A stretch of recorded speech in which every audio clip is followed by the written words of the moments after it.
नमस्कार।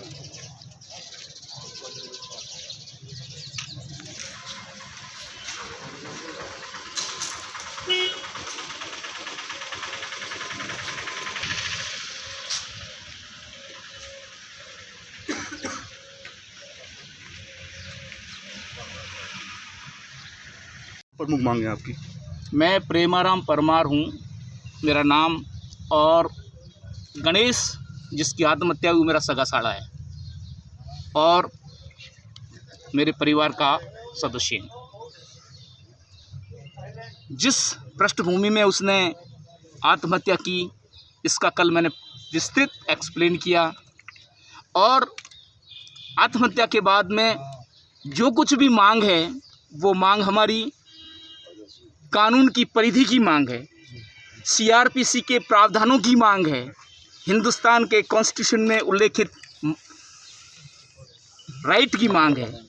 हमने सिर्फ ये कहा है कि जिस माननीय न्यायालय ने हमारे पक्ष में निर्णय लिया है, हम हर मंच पे ये एफिडेविट देने को तैयार हैं कि वो निर्णय न परिवर्तित हुआ है, न उसको स्टे हुआ है, न उसमें किसी तरह का चेंज हुआ है, और उसकी पालना की जाए। इसकी पालना करने में शासन और प्रशासन को क्या आपत्ति है, क्या प्रॉब्लम है, वो आज 24 घंटे में डेड बॉडी पड़ी हुई है। इस मांग को लेकर एक्सप्लेन करने वाला सरकार की तरफ से, शासन की तरफ से, प्रशासन की तरफ से कोई नहीं आया। ये मांग कल हमने दोहरा दी है। दूसरी, मजमे आम के अंदर मृतक के ऊपर हमला हुआ, गणेश के सिर पे टांके आए, हॉस्पिटल में भर्ती रहा, मेडिकल की रिपोर्ट है, पुलिस की तहरीर है कि ये घाव है, और उसके बाद उस एफआईआर में एफआईआर लगाई जाती है। 308 की धाराओं में एफआईआर दर्ज हुई, 307, और उसमें एफआईआर लगी है। मेरा कहने का मतलब ये है कि जैसा मैंने अभी निवेदन किया है कि दुनिया के अंदर 19-20 होता आया है, मगर इस प्रकार का रात दिन जिंदी मक्खी निकलने का काम इस व्यवस्था ने किया है। इसलिए हमारी जिनाइन मांग है कि जो इस आपराधिक कृत्य में, आपराधिक गतिविधियों में शामिल है, उनके खिलाफ कार्रवाई की जाए। हमारी मांग, हमारे फेवर में जो निर्णय हुआ है, हम शपथपूर्वक घोषणा करते हैं कि वो निर्णय आज भी बहाल है, कहीं भी परिवर्तित नहीं हुआ है, उसकी पालना की जाए। और उसके लिए मैं खुद म्यूनसिपल कॉरपोरेशन का कमिश्नर रहा हूँ, जोधपुर जैसी म्यूनसिपल कॉरपोरेशन का कमिश्नर रहा हूँ। मैं नगर पालिका को बता सकता हूँ, उसके 2009 के एक्ट का अध्ययन किया हुआ है मैंने। मैं बता सकता हूँ कि किस तरह से नियमों की परिधि में हमारी मांग की पूर्ति की जा सकती है, मगर कोई हमारी सुनने वाला नहीं है। हमारी सुनने वाला इसलिए नहीं है कि हम दलित और पीड़ित वर्ग के लोग हैं, और जिन्होंने आज तक अपनी मांग के लिए कभी संघर्ष नहीं किया है। इसलिए प्रेस और मेरे समाज और सर्व समाज के लोगों से मेरा आग्रह है कि इस न्याय की लड़ाई में हमारा साथ दें। इन्हीं शब्दों के साथ, अन्य कोई चीज़ आप पूछना चाहें तो मैं उसका जवाब दूंगा। ठीक है, का समय हो गया है। क्या मुख्य आप लोगों की मांगे है, और प्रशासन और पुलिस की ओर से क्या आपको आश्वासन मिला है, और कितनी दौर की वार्ता हुई है? अभी तक यूँ वार्ता का दौर समझा जाए तो एक भी दौर की वार्ता नहीं हुई। कल एक हम लोगों ने यहाँ से शांतिपूर्वक जाकर के एक मेमोरेंडम एडीएम साहब को दिया था, और हल्की सी बात हुई, लेकिन हम वापस आ गए। लेकिन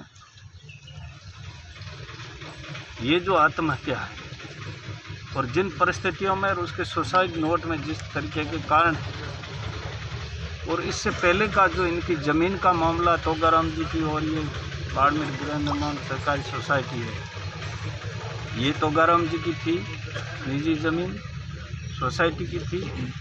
इनको पट्टे जारी हुए हैं, प्रॉपर वे में उसका भूमि का रूपांतरण हुआ है। होने के बाद में नगर पालिका ने ये पूरा का पूरा जो इस घटनाक्रम और ये जो कहानी और ये आदमी की जान गई है, ये नगर पालिका के हठ और गैर कानूनी उसके कृत्य के कारण से गई है।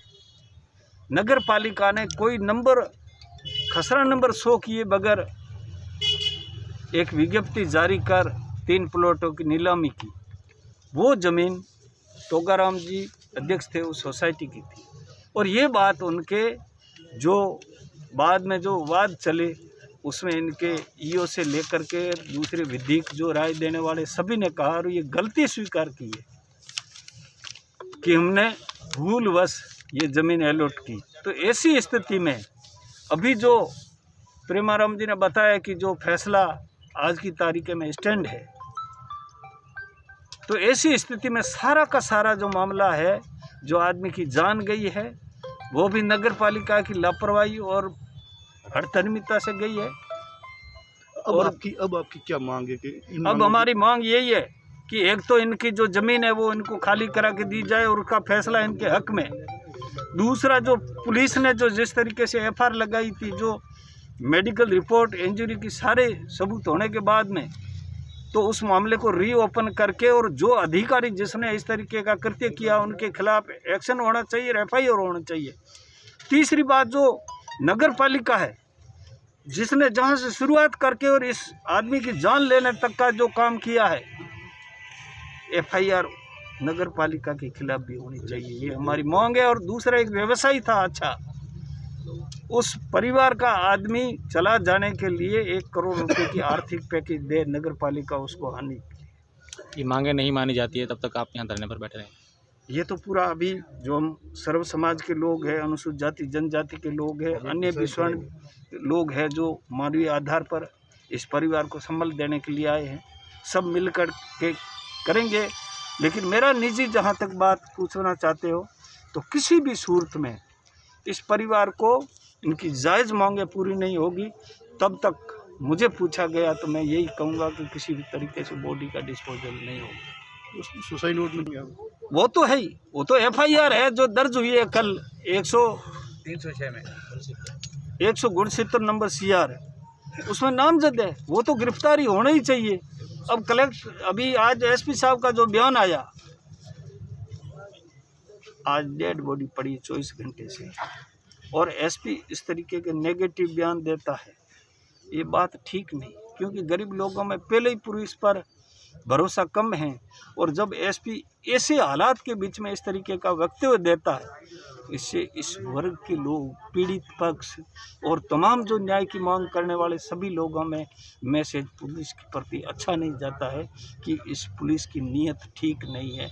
इस स्टेटमेंट से तो यही अंदाज़ा लगाएगा आम आदमी।